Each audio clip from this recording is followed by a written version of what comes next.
Hello and welcome to Jonesy's 40K. Today we're going to be talking about my first and favorite chapter of the Imperium, the Space Wolves. In particular, we're going to be going over the troops options for the Space Wolves. I've seen quite a few posts on Facebook, people asking what's good and what's best to use, how to equip them, how to run them, and I decided my first video would be on that. So without further ado, the Space Wolves have as their standard options the Blood Claws, Grey Hunters, which we all remember from previous editions, and of course the latest and greatest Intercessors. Now, looking over all the various options, we have actually quite a good bit of choice here, quite a decent amount of utility. Particularly the Blood Claws with Berserk Charge. On a turn in which they make a successful charge, you can make one additional attack in the fight phase with all models in this unit. That turns one 5-man squad equipped with chain swords from 7 attacks to 11. Then we go on. We have the Grey Hunters. Every Grey Hunter can take a chain sword. We can include the standard, the Wolf Standard, which allows you to reroll any dice rolls of 1 when making an advance or charge move. Of course, we can equip your various. For every 5 men in the squad, you can take a special weapon like multi-melta or melta gun, plasma gun, flamer. And we have our Intercessors. Intercessors are a little bit priced, or a little bit over the cost for what you would pay for a squad of Blood Claws or Grey Hunters. They come out at about 90 points base. Your Intercessor Sergeant can take a chain sword, and for every 5 men in the squad, you can include an auxiliary grenade launcher. And the thing about the auxiliary grenade launcher is it allows you to throw 1 grenade out to 30 inches. And for 1 point, who doesn't want to do that? Now, going over a little bit in the Math Hammer, I have to say, honestly, I'm underimpressed with the Grey Hunters so far this edition. I know Grey Hunters and Blood Claws have always been my go-to through 7th edition, even with Curse of the Wolf and Release and the various formations that came out with that. But they're, for their cost, and they're a little bit underwhelming. 65 points base. You can include a Wolf Guard pack leader for 16 points, not including any equipment you give them. You can take a special weapon with your regular pack leader, like Power Sword, Power Axe, or Power Fist. And they come with, of course, your standard bolt guns. And like I said, you can take the plasma gun. You can take a flamer for every 5 men in the squad. But honestly, I have to admit, at range, the regular bolt gun is rapid fire 1 at 24 inches, which means you're only, at 12 inches, you're getting 2 shots each for a total of 10 in the squad. Your base attacks in melee are 6. You've got 11 with a Wolfenstone. With a Warlord trait and the Wolfenstone, you've got 16 attacks. Not to hound too much on the Grey Hunter, because they've always been our go-to, but honestly, I think for what they do and what they are, you're better off going with the Intercessors. Yes, it's 25 points more for a 5-man squad, but the big difference there is you have a little bit greater range on on the bolt rifles. They're rapid fire 1 at 30 inches, strength 4, neg 1 AP. Now, a lot of people, oh, well, you don't need a lot of neg, but in my experience, this edition, negative modifiers to armor are just, when you have the option to take them, you want to take it. Simply because, like, if you're firing at a unit in cover and they're saving on a 2-up, but with a rapid fire 1 weapon, they're still saving on a 3-up. So you're getting 10 shots off, which, math hammer, of course, statistically 6 hits with 3 wounds, 2 of those are saved.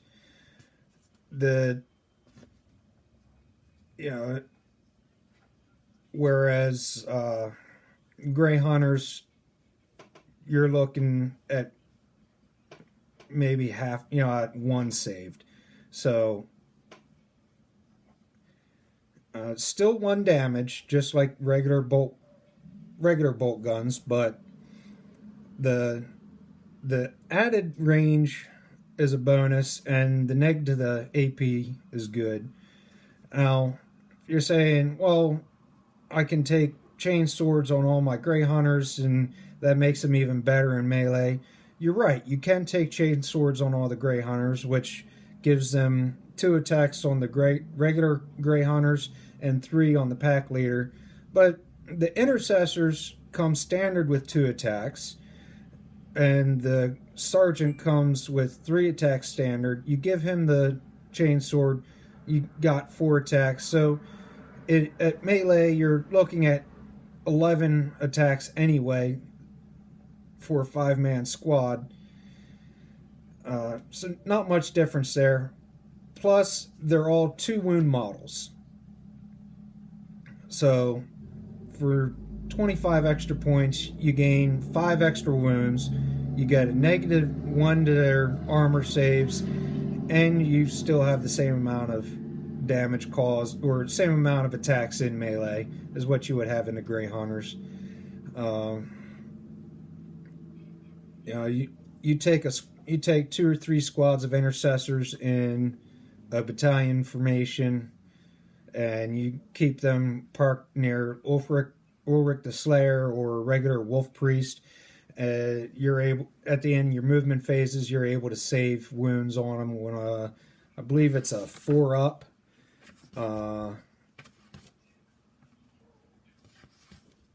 Let me double check. Yeah, it's healing balms. It's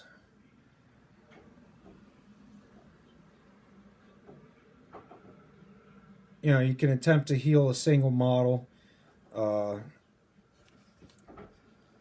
Regular Wolf Priest, it's D3 lost wounds, the same as regular Primaris Wolf Priest.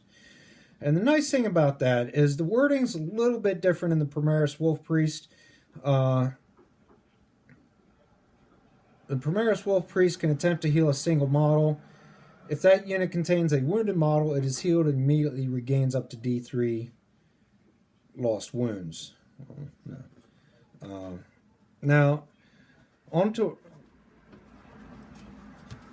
my go-to, and honestly, my current Space Wolves list, I'm running about 30 or so of the Blood Claws, and I really didn't look too hard at the Blood Claws until I was reading over some previous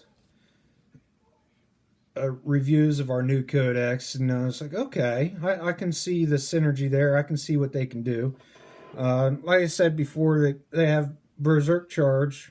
So on a turn in which they make a successful charge, you can make 1 additional attack in the fight phase with all the models in this unit. Now, one of the drawbacks to the Blood Claws is their Headstrong special ability.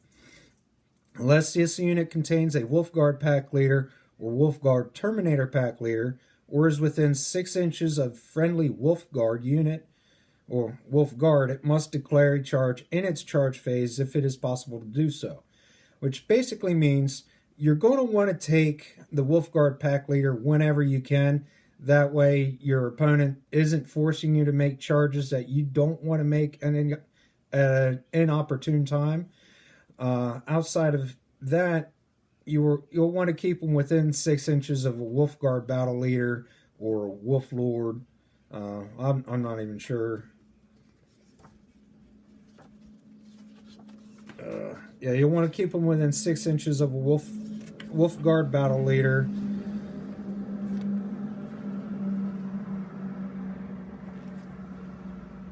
Or a Wolfguard unit. Or, again, like I said, just take the Pack Leader.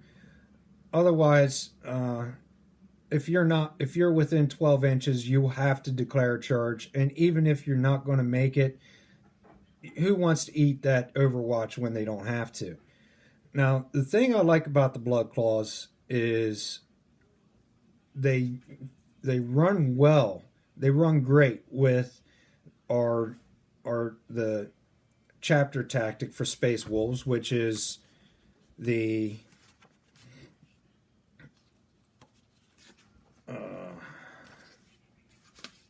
Hunter's Unleashed ability, which gives them +1 to their hit rolls when they charge or are charged or perform a heroic intervention. So a regular base squad of Blood Claws, you're looking at, on the charge, 6. On a charge, you're looking at 16 attacks, hitting on 2s, wounding on 4s.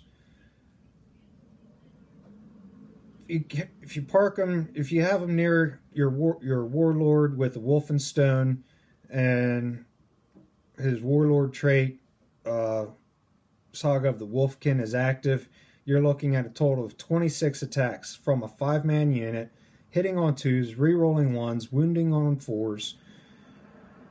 I mean, it's really, really effective. The big drawback there is getting them into range. But we have a good range of transports available to us. We have the Razorbacks, we have the Rhinos, we have the Stormwolf, and of course your Land Raiders. Now they're only equipped with bolt pistols, but again, you're going to want Blood Claws to be up and close. Your mid-range is merely more for your intercessors. Keeping them foot slogging isn't a bad idea. You can put them out there. You have plenty of range for targets across the board. I typically equip mine. Like, I have in my 5-man squads, I'll take a Power Fist. When it's strength ×2, -3 damage, or -3 AP, D3 damage, which I'm not a fan of the D3 damage. I think, when possible, having a Thunder Hammer on a Wolfguard Pack Leader is the better option. And since the Wolfguard Pack Leader is not a character, the Thunder Hammer is only 16 points instead of 21. So for, was it like 4 extra points over the Power Fist, you're getting a flat 3 damage, strength ×2, -3 AP. Both of them, you subtract 1 from the hit roll, but on the charge, you're still hitting on 3s, with the Wolfguard Pack Leader still hitting on 3s.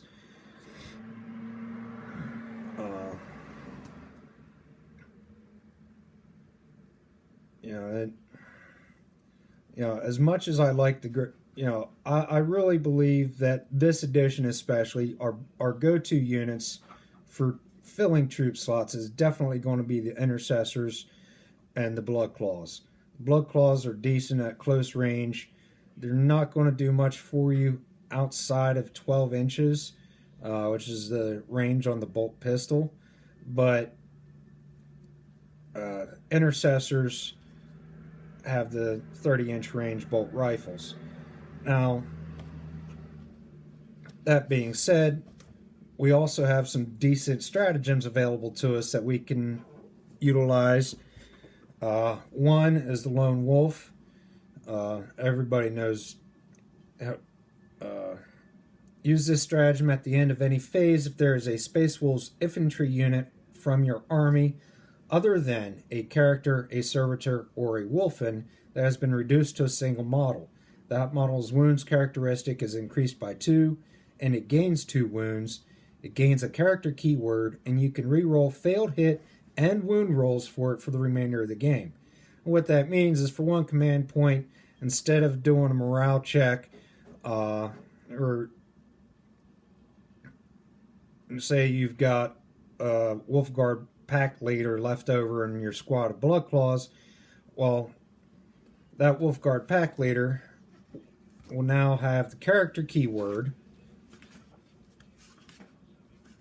He'll get to re-roll all his failed hits, all his failed wounds. He will have 3 up armor and 3 wounds total. So it's not bad. There's also Honor the Chapter, 3 CP stratagem. Use this stratagem at the end of the fight phase. Select a Space Wolves infantry, biker, or cavalry unit from your army. That unit can immediately fight for a second time.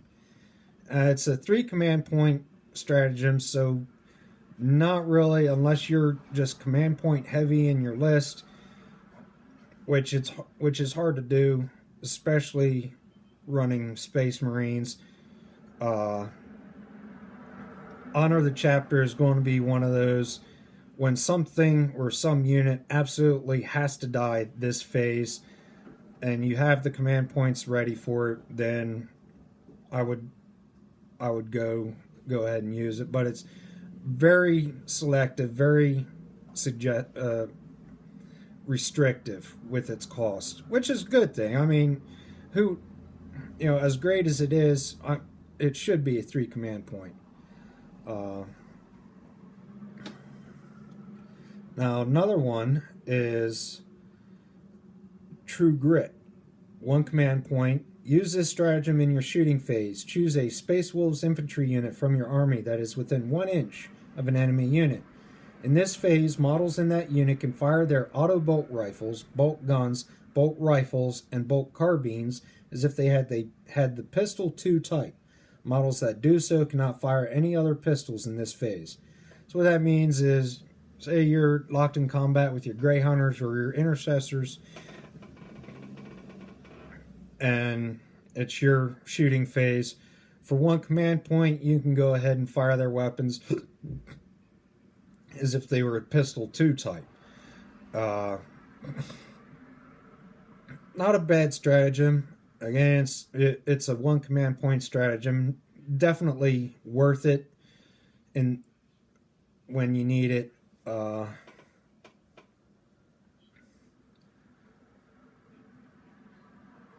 Help you kill that unit, get it down.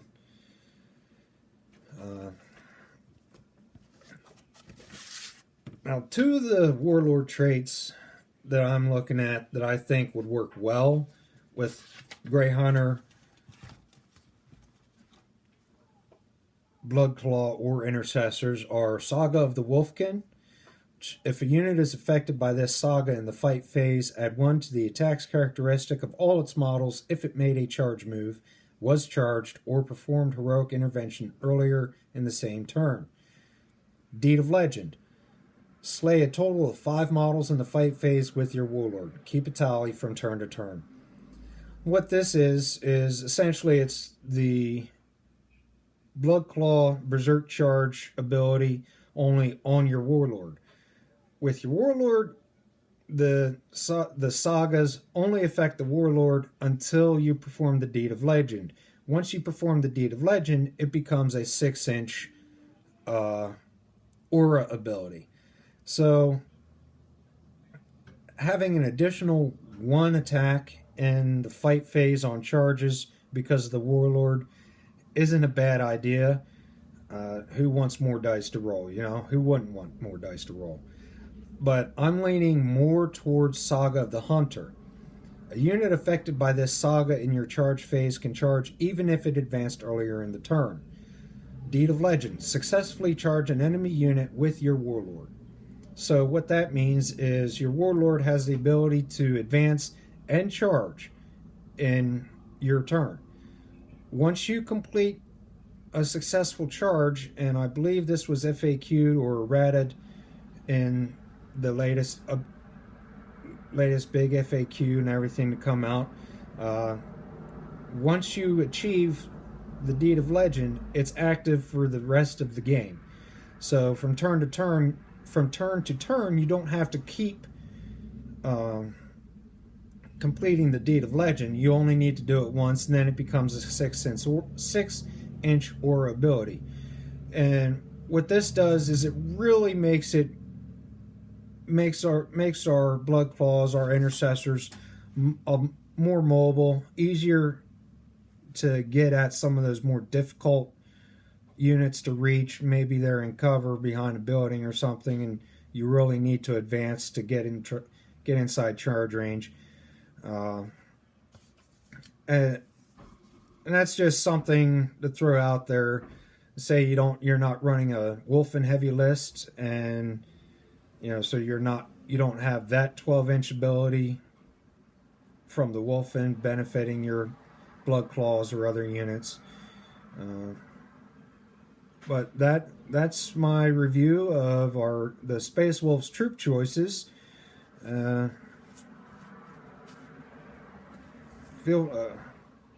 Hope you enjoyed my video. And next week I'll be taking a look at our elite unit options. Feel free to subscribe and like, and see you next week.